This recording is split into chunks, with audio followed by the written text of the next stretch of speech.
Hey friends, got a little update here. It's been a little while. My corn, I don't know why I keep that in there. I guess I was hopeful, but I'm yanking all that out today. Even the one that I thought was doing well. So, who would have thought this gardening thing actually takes a lot of patience, something that I have not been blessed with, but I'm learning. First I thought I was overwatering, then I thought I was underwatering. Now I think I've found the balance. I'm doing pretty good on tomatoes. Really excited about how well I am growing tomatoes. This, oh my god, what's it called? Zapotec large ribbed tomato. It's an heirloom that I got from the farmer's market. Look at that big guy right there. There's other ones coming. Another one back there. And this little, like, miniature Roma tomato, it's yielded a ton. I kind of, just tinkering, figured out, I think I was, I know I was over diluting my compost tea. I was using one of those Miracle-Gro hose end sprayers for the hose and just putting the compost tea in that, but I think that diluted it down way too much. So as soon as I started upping the amount of compost tea and not diluting it as much, my peppers started flowering. They're way behind, but I'm finally seeing some peppers. Then another cool thing, one of my first episodes, I ordered this organic compost from a local company. It's pretty good, but nothing like my compost pile. Look at the difference in the color. These peppers. Someone help. Oh, there's a few peppers on that. See the color? There's not a deep, dark, rich green. And look at this guy that I grew in this pot in my own compost. Super rich, dark green. I got a question. Should I just leave this in that pot? Will it stop flowering and producing if I transplant it? It seems like it's doing just fine right here.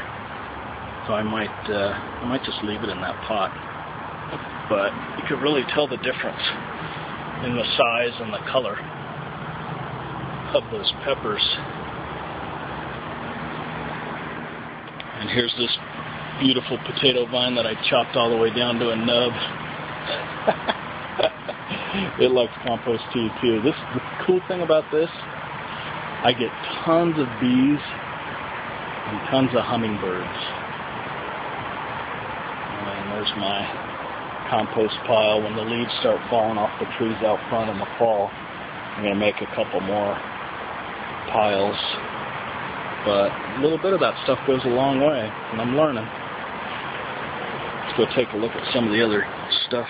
Lemon tree was not doing well. It flowered, and then the buds turned black and fell off.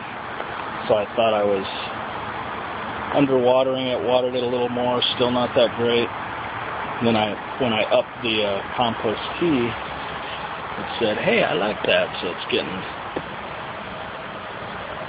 much greener and giving me some lemons now, so that's pretty cool. Same thing with the raspberries. That all but died, and then started feeding it a little better. Put it in another spot where it's not quite in the blazing sun, and it's popping back and has some little raspberries on there. And then that Praxis pineapple just started really going to town.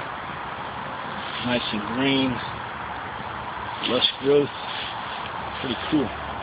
And over here, my son's mango that we planted is doing nicely. Loves the climate here. There's my pomegranate, still not doing a whole lot. And last but not least, my 4 different varieties of apple tree. Still healthy and nice, but no apples. Squirrels or something stole the 2 apples that were on there. So we'll see. It's nice and healthy, so hopefully next season we'll get a little something on it. And here we go, my whiskey barrels. Got to do some weeding around there.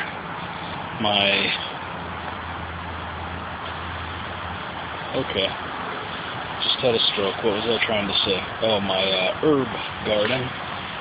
My wife finally discovered this, and she's been going to town in here, which is great.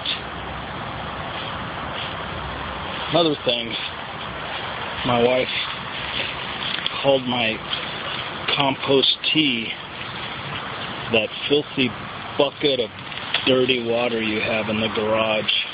I almost divorced her for that, but she begged me to stay. So I'll stay.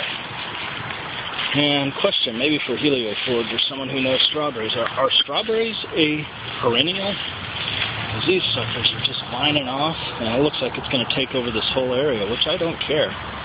But do you have to tear them out and replant them? Or do they just keep vining off and you get multiple seasons out of them? I do not know.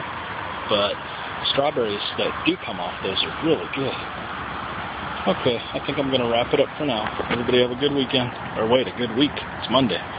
So long.